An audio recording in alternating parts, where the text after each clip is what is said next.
Alfie there giving us stick for letting the bed.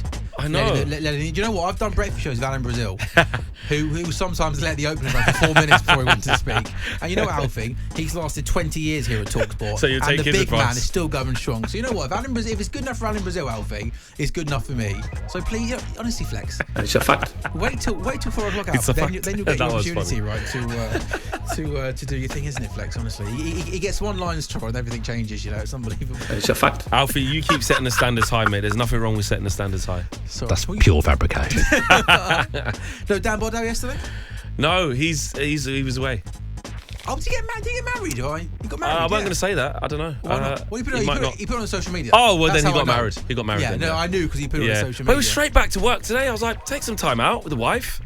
He was straight on talkSPORT today talking about the game. Yeah, he loves it though, doesn't he? He does love it. He does love it, doesn't I'm like, Dan, just chill. I know it's not the honeymoon time, but just, Apparently, I heard actually that when he was about to put the ring on his partner's finger, check the score. He had to do an insert into H&J at the same time. So he was at the altar getting married, and then he had to. Oh, we love just Dan a little Bordeaux. bit of fun. Right, Flex. It's the weekly Manchester United. Yes. You seem a bit downcast today about everything. Are you I seem downcast. Yeah. No. What was it? Because you're 14th in the Premier League table, getting schmeiched every single week? Hey, I've just come off the back of one of the best games I've ever witnessed in person. Wow. That's what it was. Wow. That's what it was. Wow. Yeah. What? I listen. Thursday night, right? I have to be. You honest. there? Yeah, I was there.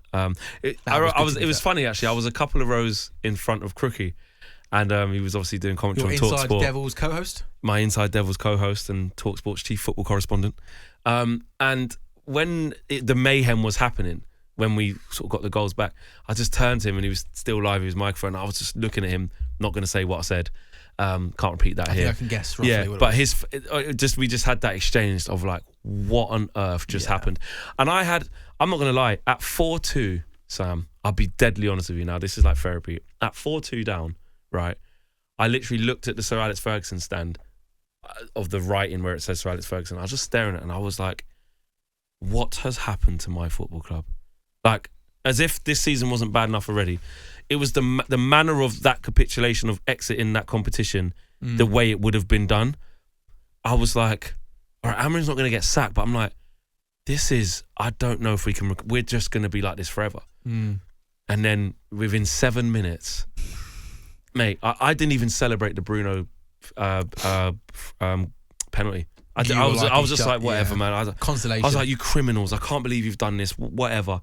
And Kobe Mainoo scored before I can even finish having a little moan about even scoring the penalty. Yeah. And then I went, there's 5 minutes left, and all of a sudden it's euphoria. Isn't that why football is the most beautiful game in the world? Because you're right, you're sat there thinking. And I wanted to leave. It was only because I was in the media that I didn't leave. People had left, hadn't they? Yeah. You can't leave. That was the only reason why. That was. I'm not.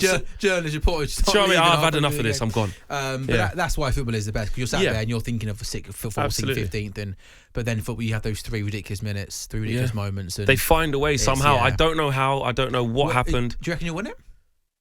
I'm saying yes. It's the only thing I've got. It's the only thing we've got, and we must. Let's talk some more up-to-date news. An exclusive by Chris Wheeler in the Mail. Do you know Chris? I do. Yeah, good guy. Good guy. Yeah. Is he a proper Friendly. journo? Proper journo, but like also modern and friendly. Oh, modern and friendly. Yeah, because when you're saying proper journo, I do you mean like old school? So he's not. No, he's not. No, he's good guy. He writes this morning, Manchester United want to wrap up 92.5 million worth of business for Matheus Cunha and Liam Delap as quickly as possible this summer. United intend to trigger the release clauses of Wolves star Cunha and Ipswich Delap worth 62.5 and 30 million pounds respectively to sign both players once the transfer window opens on June the 1st. Is 92 million pounds for Delap and Cunha good business for Manchester United? Yes, I think it is. In terms of the Cunha deal, I think Liam Delap is not at that price for his age range, and he's English on his way up as well. 30 million because of the release clause of Ipswich getting relegated, so that makes sense. But I don't want to cut corners on this striker situation. I want Victor Osimhen. I need Victor Osimhen. Bring me Victor Osimhen. And I'm not saying Liam Delap's a bad player. Miles better than Højlund. Miles better than Rasmus Højlund, and has had a good body of work considering he's played at Ipswich Town. my only worry is the same worry of what we've been doing at Man United, which is getting in young players and heaping on loads of pressure for them, and it doesn't quite work, and then there's issues. I just think we need a ready-made goal scorer in his prime, in his pomp, and if we're creative enough, with the situation that Victor Osimhen's in, where he has 1 year left on his Napoli contract and it's all gone to pot there, there's an opportunity to be able to exploit that. The piece also does talk about Osimhen also being an option, and potentially somebody could go the other way. Maybe it's Højlund, maybe to kind of swing Garnacho the deal as well. Yeah, Garnacho, So although that will have to be done as a separate deal to represent 100% profit for PSR, but there's a way to do it. But the Matheus Cunha one I think makes sense in terms of, I think that he's progressive with the ball, he's strong, he's powerful, he gets goals, he's versatile. He plays in the system already. He plays in the left 10 or right 10. It's exactly where he plays now.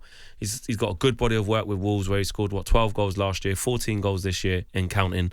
So he's beaten last year's total, and he is the perfect type of player, I think, that can take the burden off of the sole creator, which is Bruno Fernandes. Would there be any worries about his attitude? He's had a pretty crazy ceiling. I think ability-wise, Flex, I think he's a top player, and I think he definitely comes to that United team and clearly improve you guys. But he's had a bit of a mad season. There's been a lot of controversy. He's had a couple of suspensions. He's also very talkative on social media, but sometimes you almost just think, so you're talking on the pitch. Is that an issue, or do you just think that not for me personally? No, I think there's too much being done on his mishaps this season. I think there's too much. I mean, I sadly just took a look into his whole record of his career. It's not sad. You're doing research. You're doing prep. To see what it really was. And, he's got one red card in his whole career. I know those things that happened after the final whistle. They could be classed as red cards. But, in 90 minutes in games, 266 appearances, he's got like 41 yellow cards and one red.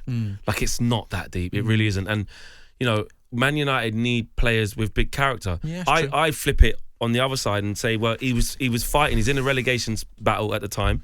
They wasn't doing well under Gary O'Neill. It's against Ipswich, their fellow competitors to stay in the league, and it boiled over. Sometimes it boiled over.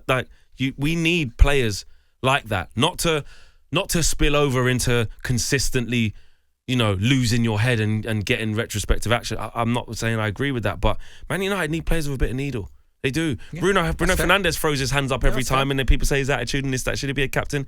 And he's a top captain. Yeah. Also, I think someone like Cunha, like there's some certain things he's done at Wolves that I don't think he would do at Man United. I think with all due respect to Wolves, there's one thing putting out the tweets and stuff when you're a Wolves player.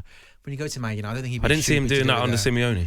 Yeah, exactly. You know what I mean? But so I agree with you. I think Cunha would be a really good signing for Man United. I agree with you on Delap. I think Liam Delap is a top centre forward, and I think Liam Delap is going to be England's next number 9. I think he's got lots of goals in the Premier League. I like everything about him. I just think the Man United move is, right now, it is not the right option. I think for both parties, I agree with you. I think Man United right now, you just need ready-made, proven class players with experience, big character. And I just think Liam Delap, while he's done really well this season, it feels like a big jump up in terms of expectation.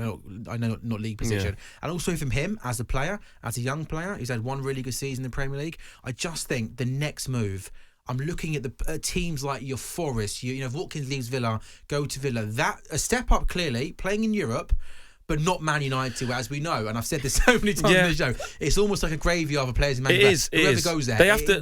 But Man United got to turn that that being the Man United got to buy players to try and change it. If they don't get the right quality of player, then that's a big problem. And I also think that Man United need to go back to trying to get some of the best players from the league.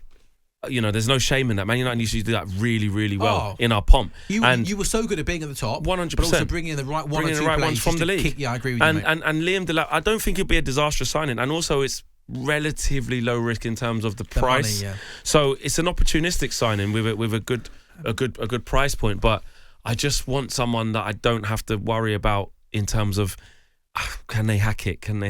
And Victor Osimhen, for me, would be able to hack it. Yes, again, I mentioned Chris. Chris talks about Osimhen and also potentially Garnacho maybe going in the other way. He also goes on to say United hoping to raise funds by agreeing permanent exits for Rashford, Anthony, Sancho, while they are open to offers for Casemiro, Garnacho, and also Kobbie Mainoo, both Chelsea targets, who would make the most PSR profit. So that's interesting. I think Kobbie Mainoo definitely stays.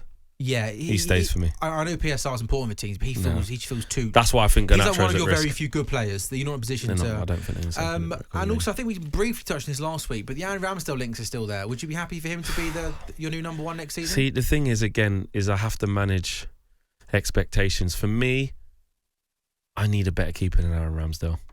I do.